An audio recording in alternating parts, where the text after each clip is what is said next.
welcome to Mac Voices. This is the Talk in the Mac community, and I'm Chuck Joyner.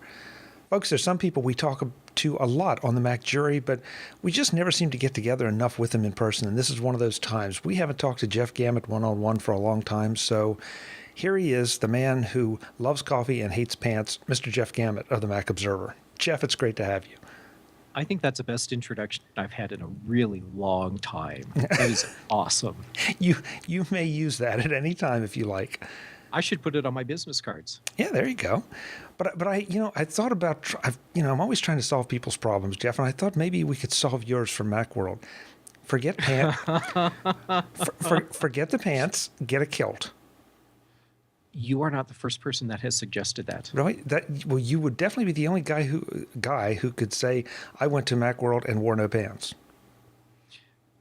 Unless there's a contingency from Scotland. Possible, but unlikely. Okay, that's true. So, yeah, it's very likely. I could even go without the kilt and still say I went to Macworld without pants. Well, you could, but I'm not sure you'd get much past the front door. Probably not. But yeah. Man, what an awesome story it would be. Video at 6, folks. That's right. Man, this is going to go viral. Oh. Well, Jeff, we didn't really even have an agenda for this conversation. It just seems like it's been so long since you and I have chatted. So let's go with non-Mac stuff first. One of your other projects is Fresh Brewed Tales, which I find to be, I don't know, you just have a much more interesting life or much more interesting people around you than I do, because if I go to coffee shops, nothing ever seems to happen. But there seem to be interesting things happening all the time.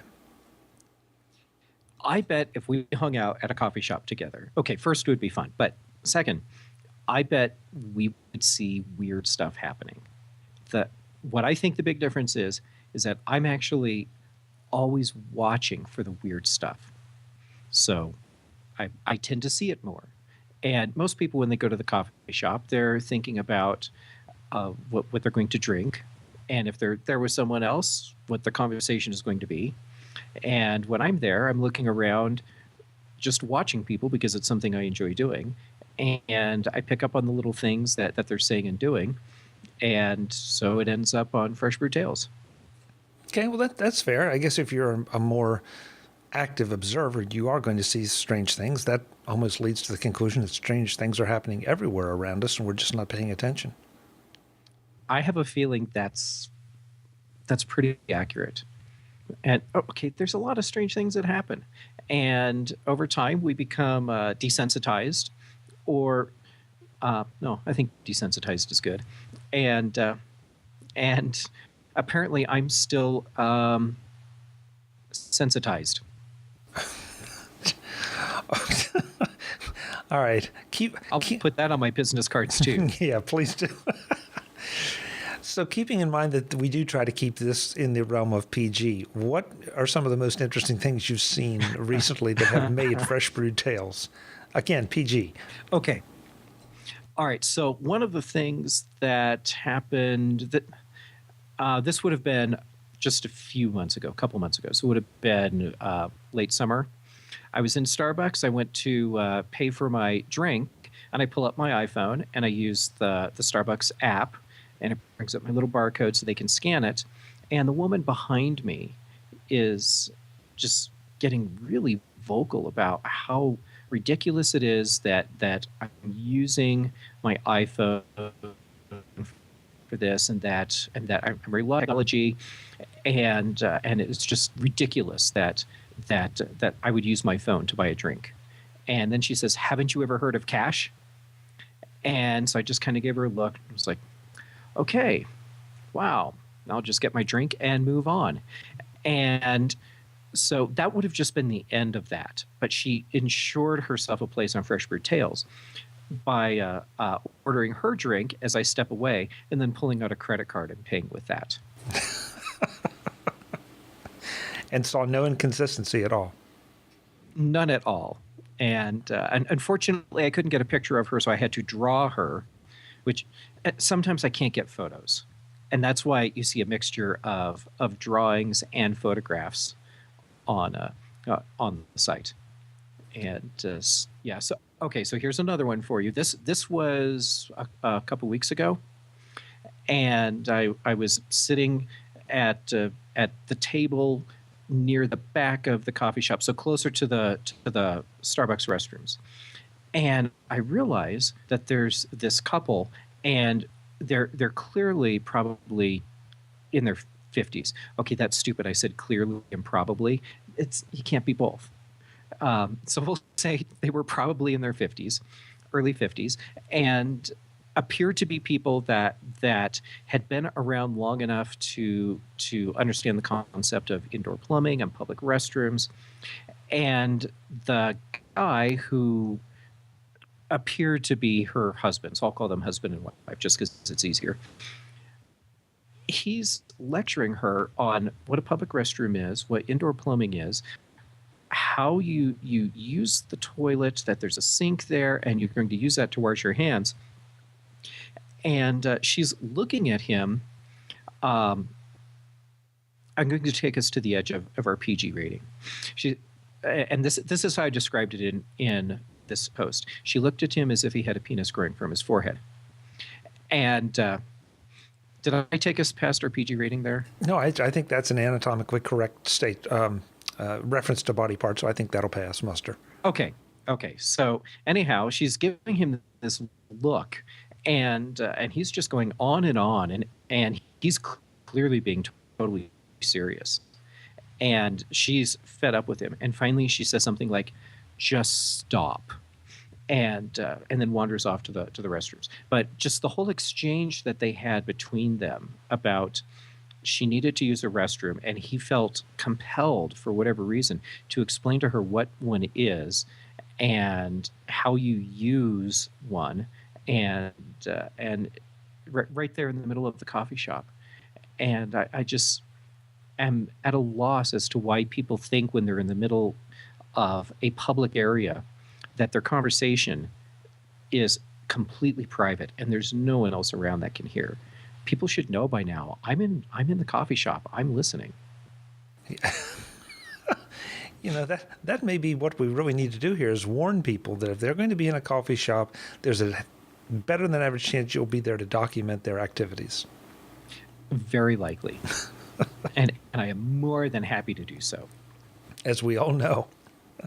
Yeah, well, going back to what you said about drawings and not being able to get photographs every time, that is something that you don't seem to talk about a lot, that before you became a bit of a Mac celebrity and certainly a Macintosh news journalist kingpin, that you that you really have a very heavy, impressive graphics background.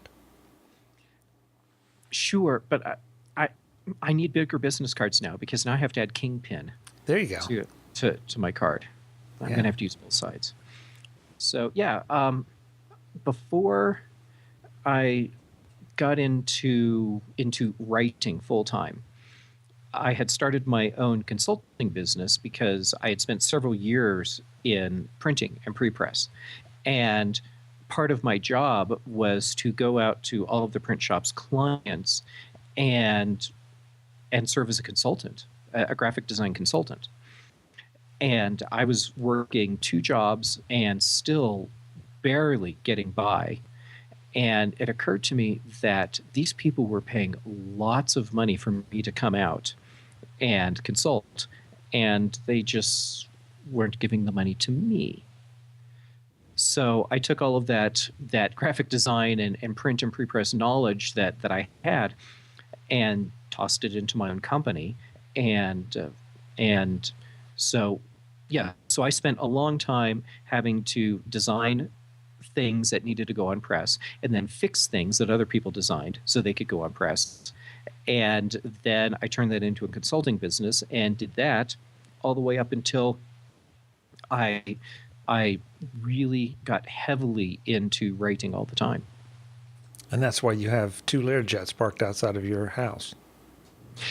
Yes. And I really need to get them off the cinder blocks, don't I? Yeah, they started giving all that money to you, and you decided to stimulate the economy with it, which we all appreciate. Well, we all need a little stimulation every now and then. I threw him a straight line. I knew he wasn't going to miss it. That's good. That's good. He's sharp. And I stopped right before we went out of our PG rating. Exactly. Exactly. Jeff, where do we stand, you think, both in the mainstream and the tech community, with you as a graphics guy, with you as a background in print? There are plenty of corners, and I admit I occupy a couple of them, that say that print may be a little less important. Print as in, this stuff, paper. Right. And then I guess the halfway ground is print as in electronic media, PDFs, EPUBs, MOBIs, Kindle books, iBooks, et cetera, and websites, to be fair. And then, of course, there's audio and video, which we're attempting now, which seems to be ramping up even more than it ever has. Where do you see it all going, and where are we? Are we truly moving away from paper? The whole moving away from paper thing, I have been hearing that litany since the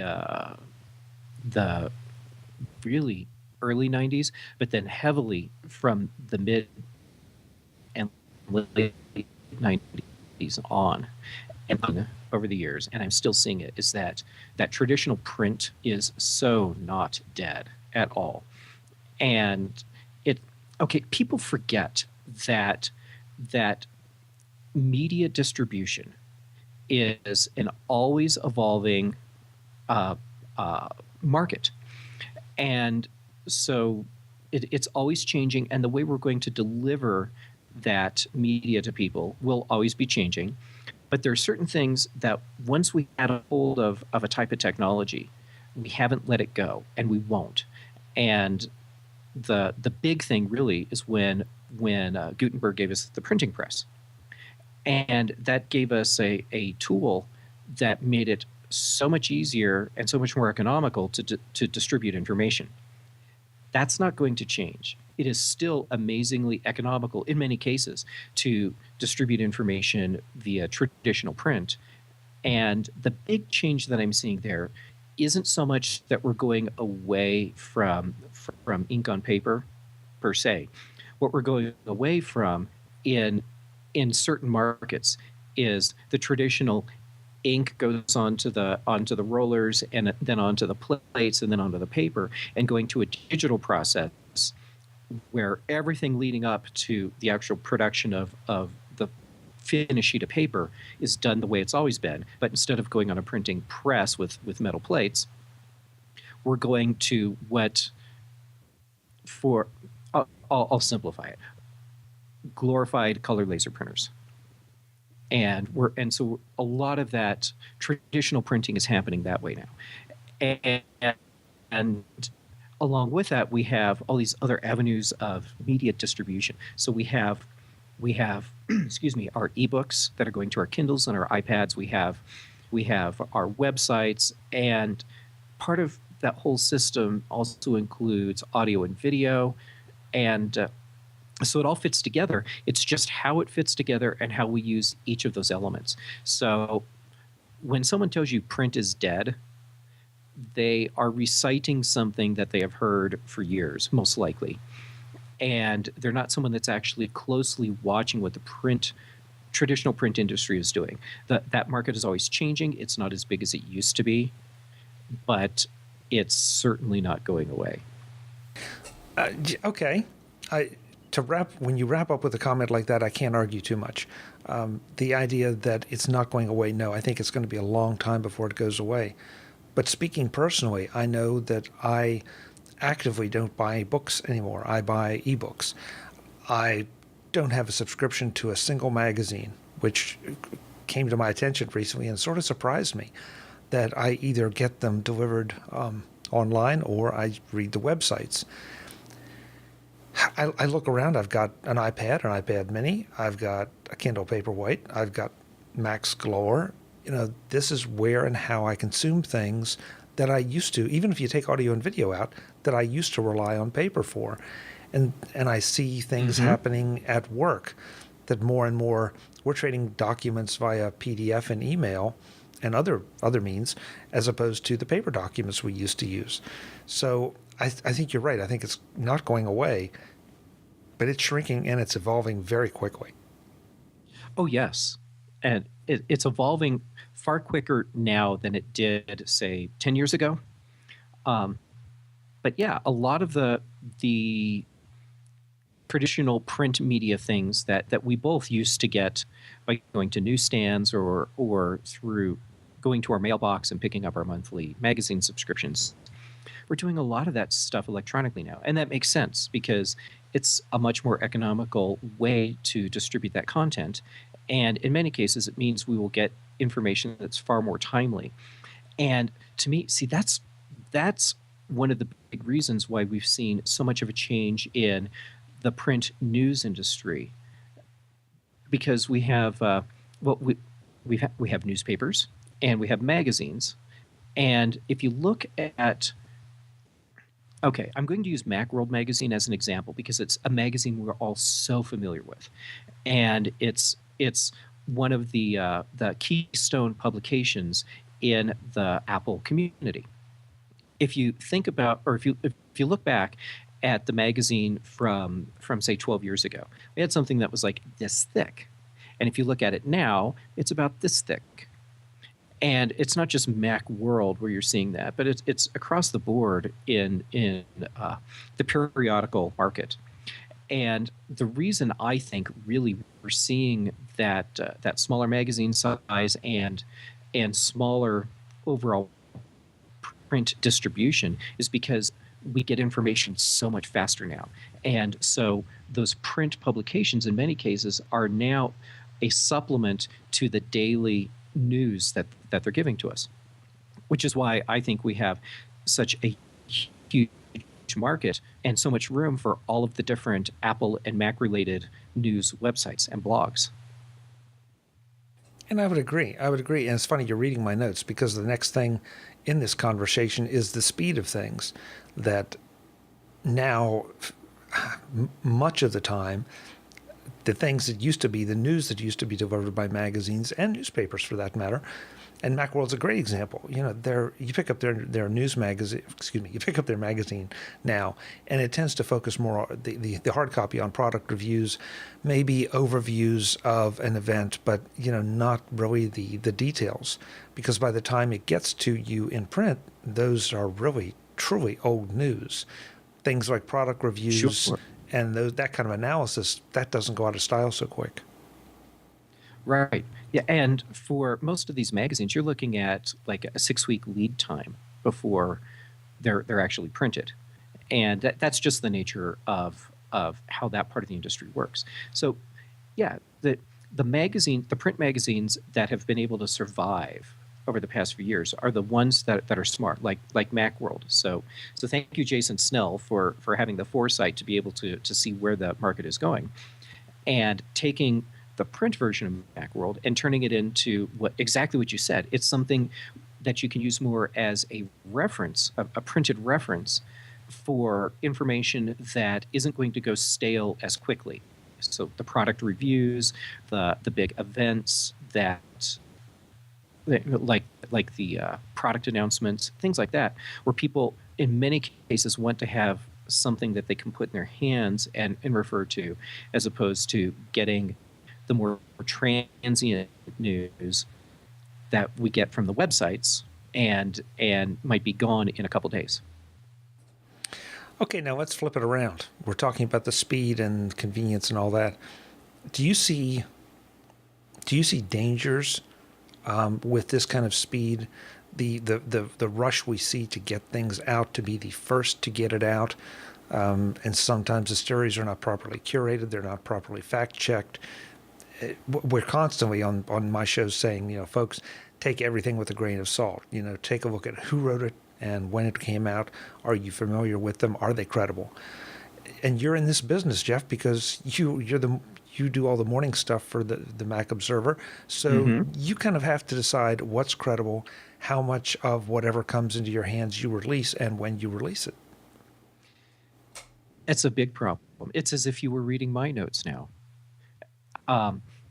Yeah, see that's a really big problem because we've gone from a system where there was time built in where you could do that extra research and you could vet all your sources, and all you had to worry about was if you ran so close to your deadline that someone was going to have to yell stop the presses, you would be okay. And now we have a system where we can get information very quickly, turn it around as articles, and have it published worldwide. And there's no presses involved. So we've taken out that safety net of time that we used to have because we don't have hours or days anymore to put together these news stories. In many cases, we're talking about minutes. And when you look at some of the news sites that are in direct competition with each other, and it's not just in the technology arena, but just across the board, it can come down to quite literally seconds for who's going to have the big news story. And that tends to lead to problems. And the problems being getting a story together and getting it out and not having time to actually make sure that the information that you're providing is accurate. And is it Gizmodo that I don't know if they still use this slogan, and if it's the wrong news site, oops, sorry, but I think it's Gizmodo that was operating under the philosophy of never wrong for long. And to me, that's Gizmodo will typically always have a news story out before Mac Observer, but Mac Observer is taking the time to go and research our sources. So while someone else may be doing a story where they just say, hey, here's what's just happened, our story might come out just a little bit later than that, but it's going to come out with, here's what's happened, and here's why, or here's why it's important to you. Because we'll slow down a little bit so that we can get that extra piece of information that fills in the rest of the story, and also gives us a chance to cut down on the number of times we have to say, okay, here's what we said. Turns out that was completely wrong. Here's what the real story is. And a lot of people just don't care as readers. They just want news now, which to me, that's equally big as a problem. Wow, could I have constructed that sentence any more poorly? Wow, it's an equally large problem. And the deal is we have so many people that can get so much information so quickly. We're now getting people that are becoming information junkies. And they're not even concerned about whether or not the information they're getting is correct. It's just that they're getting more information. And I've read articles where people, experts, talk about information addictions now. And it kind of feeds on itself because these people want the information very quickly. We have the technology to give it to them.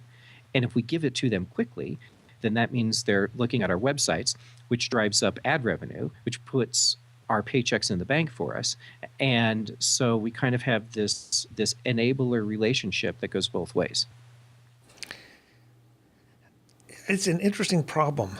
And I never really thought about it exactly that way, because there are sites out there, and this was another place I'm going, but I'll get there by a different route, that I don't think I'm exaggerating when I say I can see 50, 60, 70, 100 posts a day on the right day. And the old drinking from a fire hose metaphor seems to apply. And it just, after a while, look, my full-time job is not to read your website, whoever you are. So I'm expecting you to curate and tell me what I need to know, what will benefit me, what you think is interesting, perhaps. I try to do that here with the shows. You do it on a much more professional and a much more regular basis with the Mac Observer. And that's one of the reasons I respect yours and Macworld's and Tidbits and several others. I could name the ones. I could sit here for 20 minutes and name the ones I respect, and then there are the ones that I don't, and I'm not about to name those, because after a while I just get tired of trying to wade through everything that they pump out. Mm-hmm. And sure, and then for some of those sites, then you also have to take everything they say with a very seriously big grain of salt, because you have no idea where the information's actually coming from. And in many cases, they might be giving you completely inaccurate information, or information that they've misinterpreted because they wanted to dump it on you so quickly they didn't take the time to figure out what it really means. Yes, exactly. So how do you have any kind of organized process, or is this strictly a taste-maker judgment call kind of thing, that as an editor you decide which of the 500 press releases you get a day, or which of the 500 different Mac stories and iOS stories and iPad and even Windows stories that you decide are going to be worthy of the Mac Observer's newsfeed? A lot of it comes from experience and knowing what types of stories are going to be relevant to our reader base, and then just making decisions based on that. In some cases, it's a situation where one of our editors will tell me, "Hey Jeff, look, this sounds really interesting. This is why I want to write it up." And if they present it to me in a way that sounds interesting to me, or at least in a way that I think will sound interesting to our readers, then I'll very likely say, "Yeah, let's run with it. Put it together and let's see what happens." So a lot of the process is very organic and just based on experience and knowing what types of things crop up in the industry that are likely to be newsworthy. And that's why, while we do have articles about new product announcements or product updates, that's not a major part of what we do. It's more about figuring out what the other things are that are happening in the industry and how they fit together, and what it is that's in those things that we find interesting, and by extension, our readers will find interesting as well. It's not an easy task, Jeff.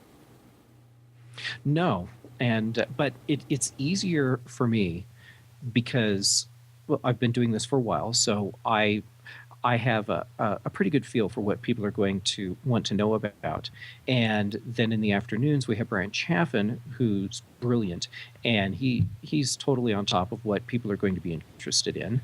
And the other writers that we have working for us, they tend to have a pretty good feel for the industry as well, and they can be really good at finding the interesting stories to cover. And as an example, John Martellaro, he's our analysis editor, and he's so deep in the industry, he even used to work for Apple. And he has some amazing perspectives on what's going on in the industry, and can give us a new look on the same news that everyone else is going, yeah, we covered that 3 days ago.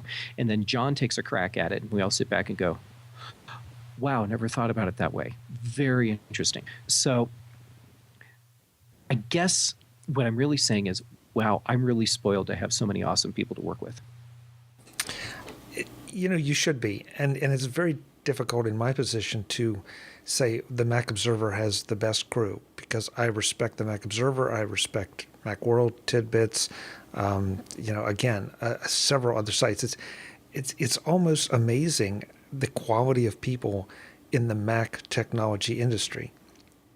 And I'm sorry, but I am going to say Mac technology industry, because I don't see it in the PC technology industry. I admit I don't follow it as closely, but there seem to be a few poster children out there for just stupidity.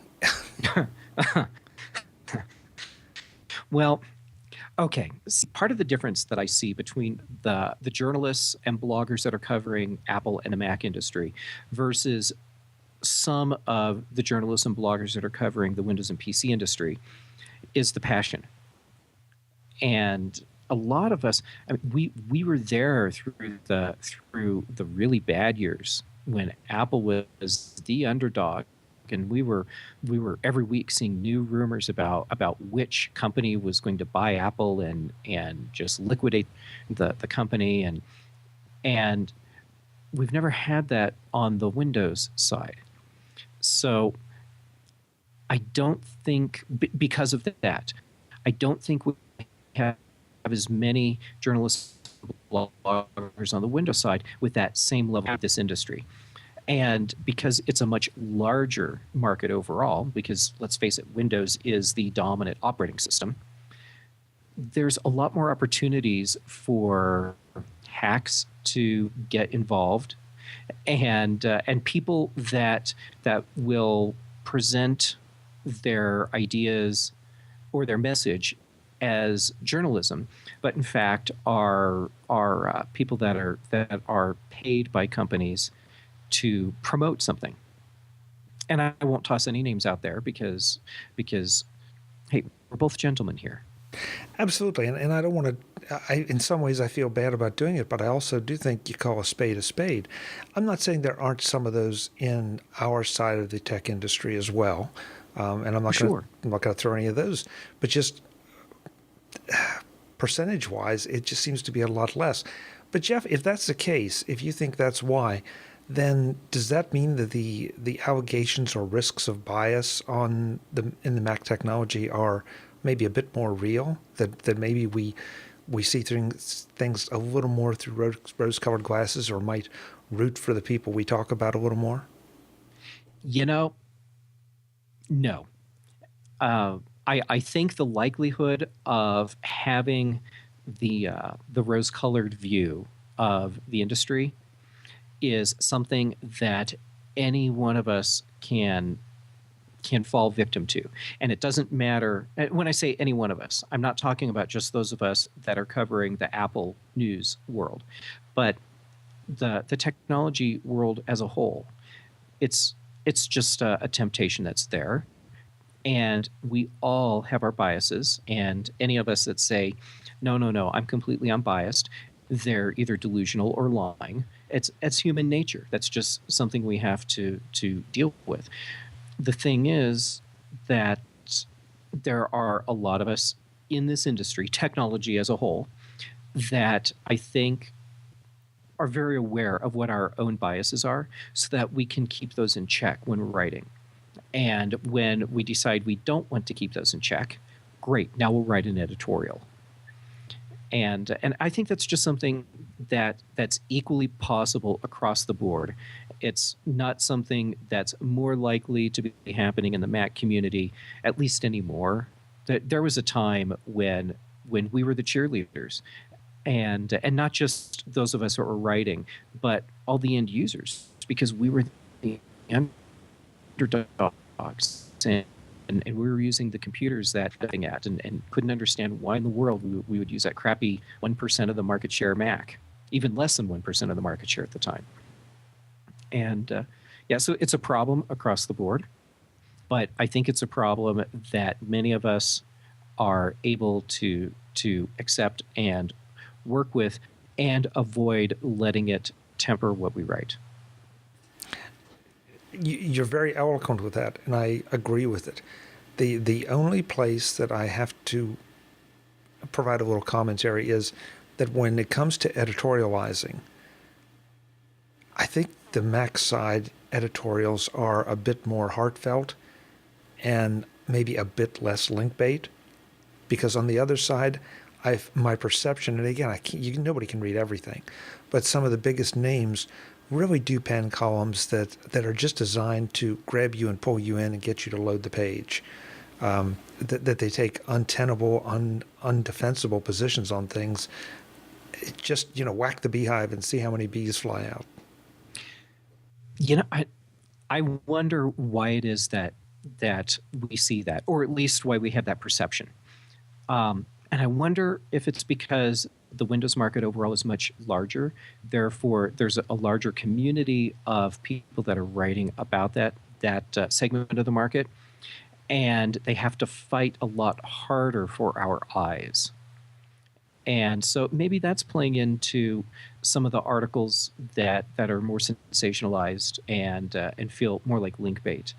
And to be fair, I can find on a daily basis articles that are inflammatory, sensationalized, or are clearly just link bait on the Apple side as well. But probably because we have so many more people that can write about the Windows side, maybe that's why we tend to see more of those types of stories there. Interesting point. The only thing, though, I might question that simply because it seems like the people that are the poster children for the link bait articles are the same ones over and over. And pretty soon, Well, they're very good at what they do. yeah, but pretty soon after a while, you identify it, and it's like, okay, this is by so and so. I don't care. I don't care how enticing the title is. I'm not going to click it because I know it's most likely going to be stupid. Right. But it doesn't matter because you and I are the minority. We are the people that follow the industry from essentially the inside. And so we can look at those types of articles and see them as the link bait that they are. But the average reader, they have no idea at all. And they will continue to read those stories. And many of the people that read those stories will take them as fact. And that's just the way it is. So the fact that you and I can sit there and see a byline and go, oh, not again. And we probably wouldn't even consider reading the story. There are plenty of people out there that won't think a thing of it. They won't even look at the byline. They just see the headline and they go, oh, I should probably read this. And then the next thing you know, I'm getting a call from a friend or a family member saying, oh my God, I saw the news. Apple is dead because whatever product didn't sell 70 billion in the first weekend. And then we, meaning those of us that are in that place, then we have to say, well, now wait a second. That's not really what this story is about. Let me fill you in. And so then there's a minority of people out there that have resources like us that they'll call or sit down over the dinner table with whatever, and they can get the straight story and have the link bait straightened out for them. But the majority of people, they don't have that resource and they don't know, and it doesn't matter to them. So those people that you always see link bait coming from, they will continue to do that because it's a very lucrative thing for them to do. And when I'm king of the world, things will be different. I'm just sitting here thinking this may present an opportunity for you, a daily column, the stupidest tech story on the web, and debunk it. Brian and I have talked about something like that in the past, and what it's turned out to be for us is that instead of what we were afraid would become something where we're just slamming other journalists all the time, it's something that we do on a more focused level. And so if you look at what John Martellaro does with many of his analysis pieces and his editorials, he may very well do exactly that, where he'll take someone else's ideas and comments and then deconstruct it.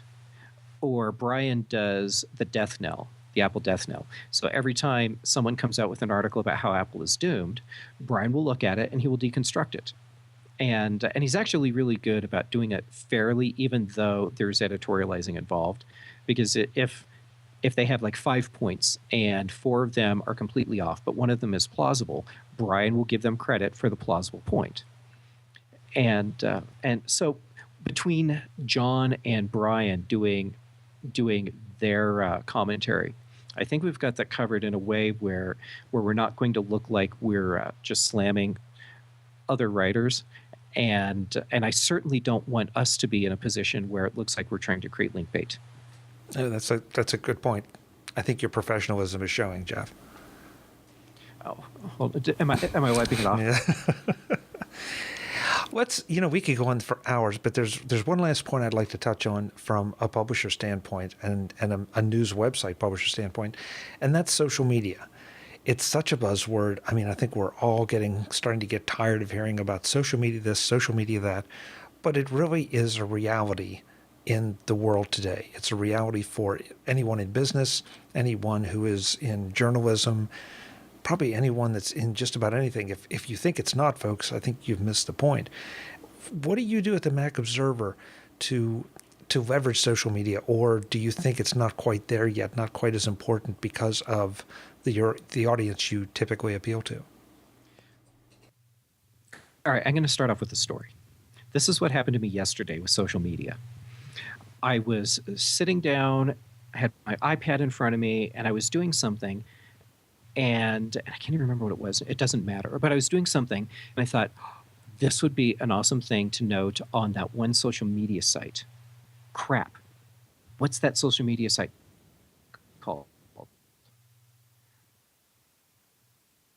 Do I have an app for that social media site? And for several minutes, trying to remember which social media site I knew I wanted to post this thing on, and do I have an application for it? By the time I finally realized I can't really remember, but I could probably do it over on this other one instead, and it would still work, it was gone. I had no idea what it was. That was my brilliant idea that I wanted to actually put on the social media site. So to me, that's a big problem. There are so many social media services and sites out there that we can't keep track of them all, and it's just it's a headache for me. But from Mac Observer, the way we're dealing with social media, and I agree with you. If you're not paying attention to social media, then you are you've already missed the train, and you need to run really hard to catch up.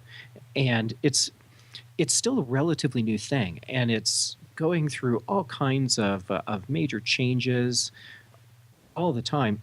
So we're always evolving what we're doing. And excuse me. So right now, the two big social media services that we're focused on are Twitter and Facebook. And that's probably no surprise because that's what everyone else is focused on. And rightly so, because those are the big names right now. That at some point will change, and then we will adjust, hopefully, and adapt and use those services too. The way I'm using them, and when I say I'm talking as the voice of Mac Observer, it's a two-way communication tool, and to me that's really important because a lot of people are looking at Facebook and Twitter as a tool just to disseminate knowledge. And in many cases, they're great for that. And for a lot of people, they've become replacements for RSS readers. But the ability to use that as a direct communication channel with our readers, I think is invaluable. So we are always watching Facebook. We're always watching Twitter. Yes, we send links to our articles to both so that people can find them more easily. But then we're also watching to see what type of interaction we're getting with our readers so that we can engage them and give them more value for the information we're providing them, because now they have a direct link right back to me and to Brian and to Dave. And I think this is a very powerful tool, not just for us, but for our readers. And I think finding ways to engage people like that is really important, and it's really critical for the industry as a whole, because people through social media services have found that they can actually interact with people that previously were unattainable.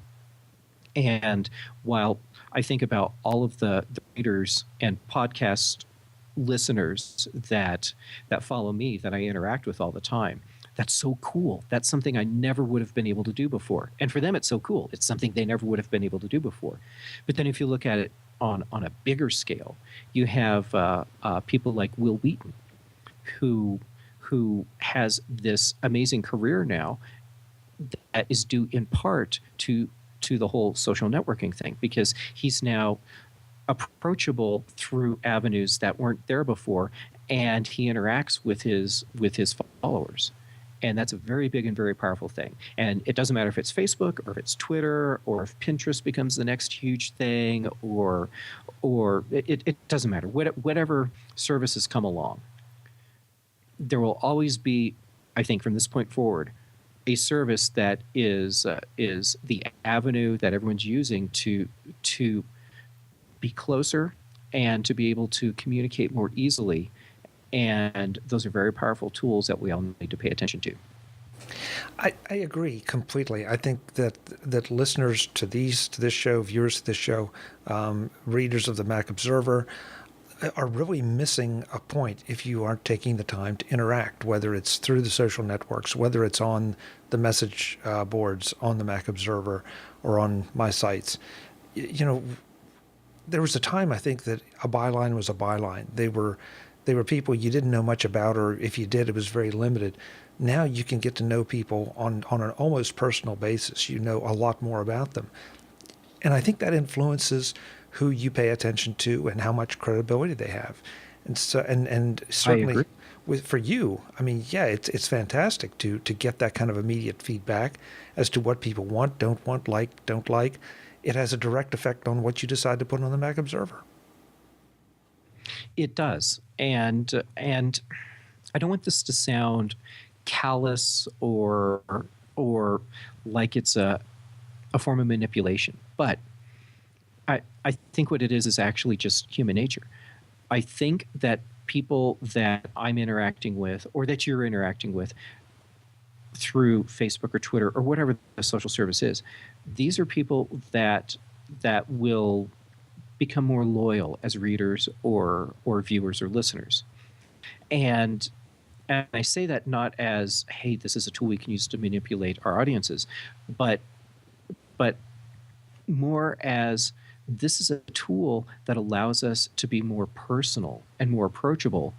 And someone that is more approachable is someone that you're more likely to take an interest in. And so I think that's become actually a really nice bonus, a side effect of interacting with people on Twitter. There are people that are doing just like you said. They're looking at the bylines and then deciding from that, is this an article I want to read? Is this a show I want to watch or listen to? Yeah, I don't think there's any question. You think you can go back before social media, before the internet, and you think about bands that became big. You think about comedians that became big, stars, movie and TV stars that became big. The more accessible they were, the more people that a lot of times, and well, I mean, we can even do politicians. You know, the more people that they're out in front of people, the more the people get to feel they know them, the more they pay attention, and the more, at least in most cases, credibility they have. Sure. And this is just an extension of that. It's technology has changed, and this is just the new way of being accessible and approachable. Jeff, we need to do this more often. This has been a fascinating conversation. Thank you for sharing, some of your thoughts on what you do every day, and have a few laughs along the way. And I don't know if we answered any questions or solved anything, but I think hopefully we gave folks a little bit of food for thought. It was actually, this was loads of fun, and you're right. We should do this more often. And the fact that we had no agenda going into this turned out to be really cool, because I didn't know where we were going next. And actually, you deserve all kinds of praise for that, because holy crap, you took a complete no agenda conversation and turned it into what I see as a really interesting two-way discussion. So well done.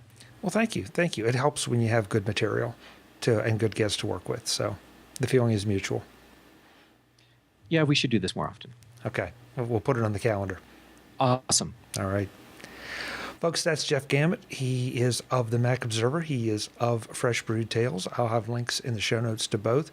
Please feel free to interact with him on Twitter or Facebook. Interact with me on Twitter and Facebook, or on the message boards on our respective sites or whatever.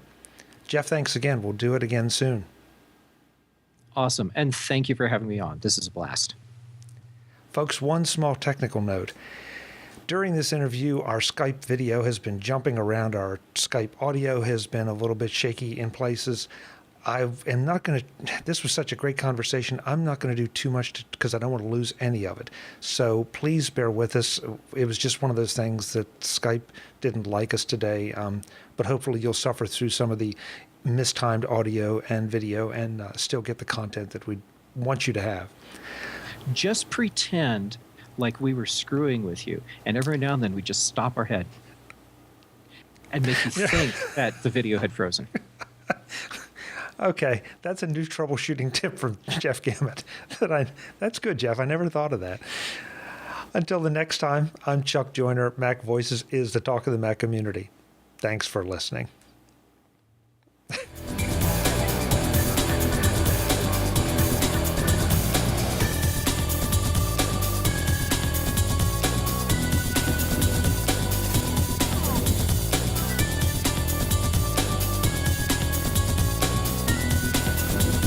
Mac Voices TV is part of the Mac Voices Group at macvoicesgroup.com. Advertising handled by Backbeat Media at backbeatmedia.com.